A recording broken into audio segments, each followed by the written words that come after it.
Bonjour les beaux soleils et bienvenue pour une nouvelle review. Et oui, aujourd'hui je vous présente le tarot des rêves de Ciro Marchetti. Je pense qu'on ne peut malheureusement plus le trouver en français. Je sais qu'il a déjà été édité, mais voilà, vous pouvez le trouver en anglais. Tarot of Dreams de Ciro Marchetti. Il est super. Alors on le retrouve aux éditions au US Game Systems. Donc voilà, on se retrouve dans l'univers de Ciro Marchetti. Pour ceux qui aiment, je pense que vous allez bien apprécier ce tarot. Moi, je l'aime vraiment beaucoup. C'est un tarot qui nous permet évidemment de travailler avec nos rêves, mais pas que. C'est un tarot que vous pouvez utiliser pour des tirages aussi de quotidien, des grands tirages. De toute façon, ça nous permet de nous découvrir hein, de toute façon. Donc voilà, il est super beau, la boîte est très belle. Voilà, c'est juste magnifique. On a les cartes, enfin hop, enfin, moi je les mets toujours au-dessus les cartes. Donc c'est pas un nouveau tarot pour moi, hein, pas du tout, mais je voulais vous le présenter parce que je l'aime beaucoup. Euh, on a un livre qui est très bien fait, pour moi comme d'habitude, encore une fois. Ciro Marchetti, il gère, hein. Il n'y a rien à dire. Alors on a une carte supplémentaire, c'est l'arbre de vie, l'arbre séphirotique, que l'on appelle aussi, avec des sons, généralement des maisons avec des archanges. Toutes les maisons sont des maisons avec des archanges, et quand vous êtes à ce niveau-là, c'est aussi lié à votre date de naissance. Vous pouvez un peu voir à quelle famille vous appartenez.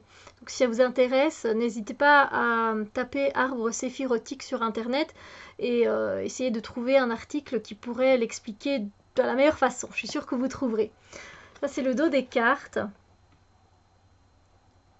C'est magnifique. Je suis toujours autant subjuguée par la beauté des cartes de Ciro Marchetti. Donc il nous explique évidemment dans son livret pour lui une introduction évidemment qui l'a mené à faire ce tarot des rêves avec des illustrations qui sont un peu comme ça dans le domaine éthéré, dans le domaine des rêves. Et puis il explique aussi, parce qu'il a intégré dans son jeu, dans ses cartes, des symboles en fait. Et donc il a mis, pour les arcanes majeures, il a assigné des lettres hébraïques que l'on retrouve ici. Donc ça peut être toujours intéressant, qui sont reliées à quelque chose, à l'œil, à la bouche, à la tête, à la dent, à une signature, etc. Donc ça peut toujours apporter des informations supplémentaires. Il a également, pour les arcades majeures, il a également mis les signes astrologiques. Donc on retrouve ici tous les signes astrologiques. Oh. Et la planète qui est représentée. Et voilà, c'est très intéressant. Donc après directement, on a l'introduction aux arcanes majeures. Et puis on a les arcanes majeures. On a à chaque fois 2 pages comme ça, bien fournies, avec la description de la carte et la description de Ciro Marchetti, qui est toujours très très intéressante. Et puis à la fin, donc par exemple ici on va prendre la papesse. On a donc la description ici, et derrière on a également la lettre hébraïque, ce qu'elle signifie, et en astrologie on a donc la lune qui est la planète de l'esprit inconscient. Voilà, et c'est très très intéressant. On a ça pour toutes les arcanes majeures. Après on passe aux arcanes mineures, et il nous explique les cartes de cour, et il a également fait des cartes de palace, et je trouve ça génial. Les palaces, ils sont super beaux, des palais en fait, je dis des palaces mais des palais, et il les a rajoutés, donc moi j'aime vraiment bien.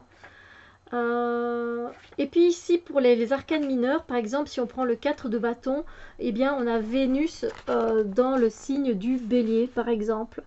Et ça nous donne des indications. Il nous donne une petite indication. Vénus dans le signe du bélier, vous créez un environnement que vous aimez, parce que Vénus aime les choses, et dans de façon directe et assez droite, quoi, par le bélier.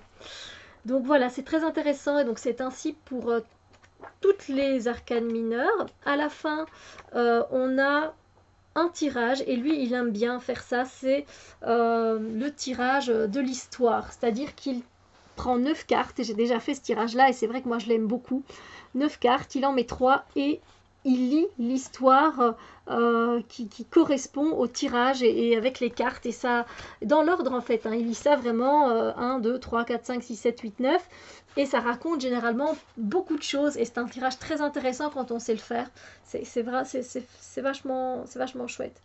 Après, il y a de cette façon-là, mais aussi d'une autre façon, parce que là, vous voyez que c'est noté pas de 1, de 1 jusqu'à 9, mais d'une façon particulière. Et donc, il y a évidemment, voilà, en fait, il explique que la première carte, c'est l'histoire, c'est ce qui nous donne une vue entière du chapitre de l'histoire que vous êtes en train de vivre. Et puis, la deuxième carte, ce que vous pensez, la troisième, ce que vous obtenez, la quatrième, ce que vous ressentez, la cinquième, ce que vous méritez, la sixième carte, ce que vous racontez, la septième, ce que vous êtes, la huitième, ce dont vous avez besoin, et la neuvième, ce à quoi vous attendez. Et donc c'est un tirage aussi qui est vachement cool. Et puis voilà.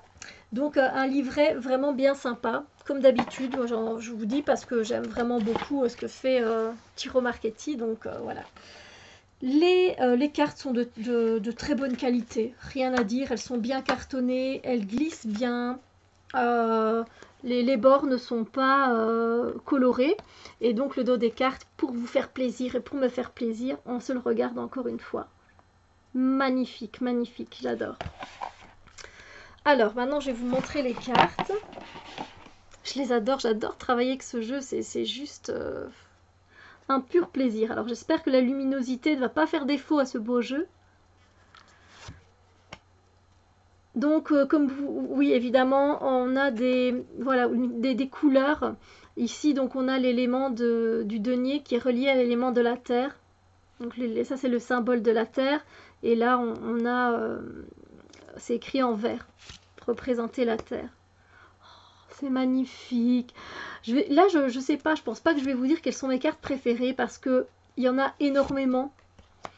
Donc là, vous voyez par exemple, on a donc la planète qui est dans tel signe.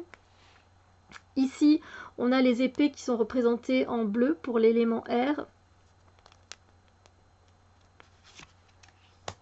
Voilà, là on a les coupes qui sont représentées en jaune doré comme ça, avec le symbole. Et vous voyez, il y a quelque chose de très éthéré hein, aussi. Donc là, on retrouve la lettre hébraïque et... attendez. La lettre hébraïque ici. Et là, on retrouve le signe zodiacal. Je vais y arriver. Bon, là, voilà, on est clairement dans l'univers de... Voilà, les bâtons sont écrits en rouge. Et donc, on a le signe dans la planète. La planète dans le signe, pardon.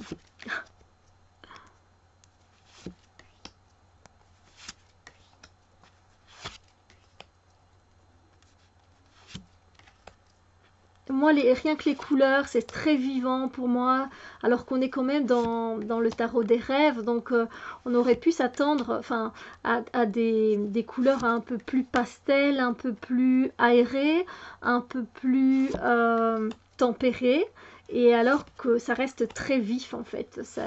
Mais moi j'aime, je vais pas vous mentir, j'adore, donc j'adore. Ah, ça c'est les palais. Les palais, je les trouve trop beaux. Je vous jure, ça donne envie d'y aller, quoi. Peut-être pas tous, mais certains. On se demande, on pourrait se faire une histoire avec ces palais, quoi. Dire qui vit dans ce château, dans cette demeure, quels sont les habitants, quelles sont leurs caractéristiques, vont-ils promener dans les bois, s'occupent-ils des animaux. Enfin, moi, ça m'emporte, quoi. Donc, ça me fait rêver. Et là, il est en plein dedans pour moi, quoi.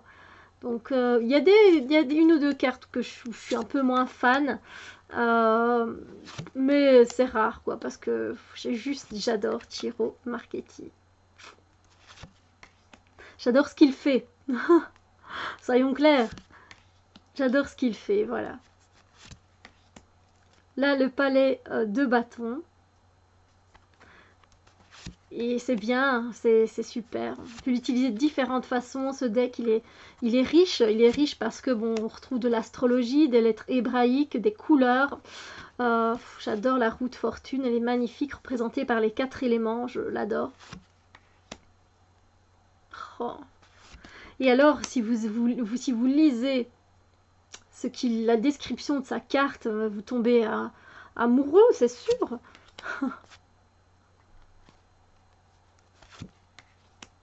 Celle-là, c'est celle de la boîte, du boîtier. C'est magnifique. Moi, je trouve que c'est un artiste. Et puis voilà, les cartes sont riches. On peut dire beaucoup de choses lors d'un tirage quand on tire avec ces cartes-là. On a de quoi décrypter beaucoup de choses chez une personne ou sur sa situation. Ça peut être un très bon outil de développement personnel également.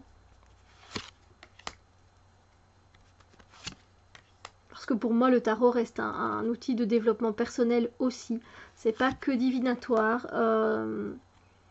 Il peut également nous guider, évidemment, nous donner des guidances, mais aussi nous aider. Voilà. Et Ciro Marchetti, ici, a fait un grand travail, un beau travail profond, qui peut nous aider dans beaucoup de choses. Donc voilà. Ça reste pour moi un de mes artistes préférés. Je ne sais pas si on peut encore se l'acquérir, mais profitez-en parce que il me semble, enfin, je sais pas en fait, je sais pas vous dire, je vais pas dire de bêtises, mais je sais pas si on peut encore le trouver, peut-être sur Amazon.com, peut-être sur bookdepository.com ou .fr peut-être, qui sait. Le palais des coupes, la petite sirène, ça donne envie. Moins envie que les autres pour moi, mais je trouve ça tellement beau.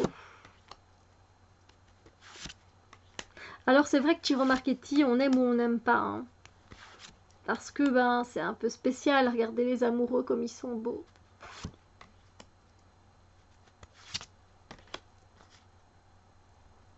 En tout cas, c'est un jeu du coup qui me donne envie d'aller plus loin dans l'astrologie, dans l'étude de l'astrologie et dans l'étude des lettres hébraïques par exemple. C'est clair que du coup, c'est un jeu avec lequel je pourrais travailler beaucoup plus en profondeur. Ça, c'est top. Parce que c'est vrai que je ne m'y connais pas assez. Moi, je l'utilise. Ça, c'est le palais des épées. Palais qui me donne moins envie. Voilà, c'est un jeu qui donne envie du coup de travailler un peu plus en profondeur sur d'autres domaines. Et ça, c'est super intéressant. Donc, il est d'une beauté, mais incroyable. L'impératrice est belle avec le bébé. J'adore, elle est belle. Je vous ai dit, il y en a tellement que j'aime.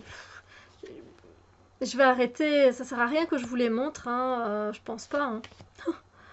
Hein. Allez, peut-être celle que j'aime un peu moins. Des fois, ça me gêne de temps en temps, ça fait fort.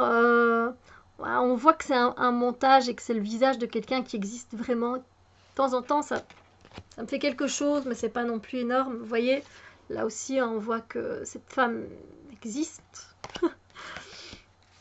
Mais voilà, comme ça va bien avec l'ambiance du jeu, ça ne me dérange pas tant que ça.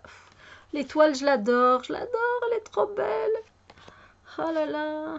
Celle-là, elle est particulière et j'ai mis du temps à comprendre. Mais après, quand c'est venu, tous les messages sont venus. Alors, la tour, je trouve que bah, elle est bien trop solide pour être une tour qui est accidentée et dont la foudre lui tombe dessus. Pour moi, j'ai bien analysé et il n'y a rien qui a l'air de trop se casser la figure dans cette tour. Donc voilà, c'est pas du coup assez fidèle à la tour réelle. Alors là, ce palais, moi je veux bien aller habiter dedans. Regardez comme c'est magnifique, je trouve ça magnifique.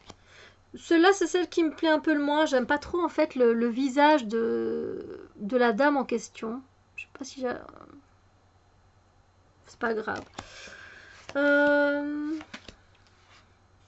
L'empereur, il est juste trop top. Le 2 de coupe, il est magnifique. Non, franchement, j'aime bien le palais de bâton. Il me donne aussi envie d'aller. Il a l'air très chaleureux, beaucoup de lumière. La papesse, elle est magnifique. Que dire? Alors le monde, je vous l'ai dit, hein, le monde avec les 4 éléments, moi j'adore. Hein. Je, je- je- Même le 6 d'épée, que c'est une carte d'habitude que je n'aime pas, je la trouve magnifique. C'est incroyable. Écoutez, je vous dis, je vais arrêter hein, de tout vous montrer parce que finalement, j'essaie d'en trouver une qui me plaît moins qu'une autre. Mais c'est difficile, voilà. Je n'aime peut-être pas trop la tête de ce monsieur. Voilà. La tête de cette jeune femme, voilà, entre les deux, ce serait plutôt, vous voyez, voilà, c'est plus à la limite au niveau de certaines têtes. Alors ça, j'aime, oui, c'est vrai que j'aime pas trop cette carte de la mort.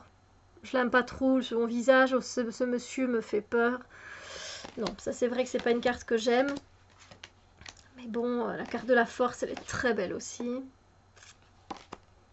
Celle-là, elle est très bien représentée. Je veux dire ce qu'on veut, mais la reine d'épée est magnifique. Les as sont très beaux aussi. Enfin, je sais pas. Dites-moi ce que vous pensez, tiens, de ce jeu. J'aime bien Tempérance. Bien représenté pour moi. Dites-moi ce que vous pensez de ce jeu, si vous l'avez, si ça vous donne envie. Les amoureux, trop, trop beau. Et voilà comment vous utilisez ce jeu. Voilà, j'aimerais bien en savoir un peu plus sur ce que vous pensez de ce jeu. Moi, ben voilà, vous avez mon avis, vous savez ce que j'en pense. Je l'adore, donc voilà. Mais j'ai pas vu énormément de reviews de personnes qui parlent spécialement de ce jeu, donc j'aimerais savoir si vous l'aimez ou voilà ou pas. Sur ce, moi je vous souhaite une très belle journée. On se retrouve très bientôt pour d'autres vidéos. Bisous lumière!